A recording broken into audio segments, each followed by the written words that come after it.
Bonjour à toutes, bonjour à tous, bienvenue sur Radio M. Dans l'actualité, le bilan de l'accident de la route survenu hier soir à Timimoun a grimpé à 29 blessés, dont un dans un état grave. Un bus de transport assurant la ligne Adrar-Oran s'est renversé sur la route nationale numéro 51 dans la commune de Cherwin. Selon la protection civile, tous les blessés ont été transférés aux hôpitaux de Timimoun et de Cherwin.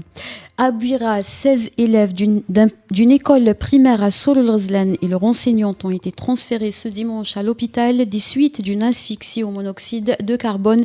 L'incident est survenu à cause d'une fuite de gaz dans le chauffage de l'établissement.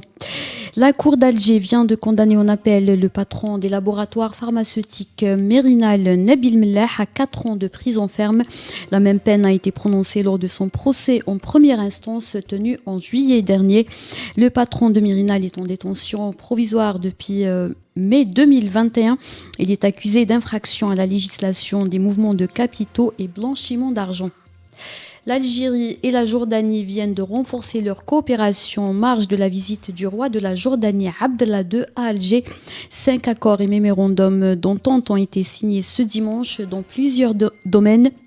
Il s'agit d'un accord entre l'Institut diplomatique et des relations internationales algérien et l'Institut diplomatique jordanien, l'exemption des deux parties des demandes de visa pour les détenteurs de passeports diplomatiques. Un accord de coopération entre les agences de presse des deux pays a également été signé. Et en dernier, un accord sur la reconnaissance mutuelle des attestations des aptitudes des agriculteurs, des programmes d'enseignement et des entraînements marins. Le haut représentant de l'Union européenne pour les affaires étrangères et la politique et la sécurité, Joseph Borrell, a demandé l'ouverture d'une enquête sur la mort d'un citoyen palestinien assassiné vendredi par un soldat israélien. Joseph Borrell a souligné que les responsabilités doivent être déterminées dans cet incident. C'était la dernière information. Merci de nous avoir suivis.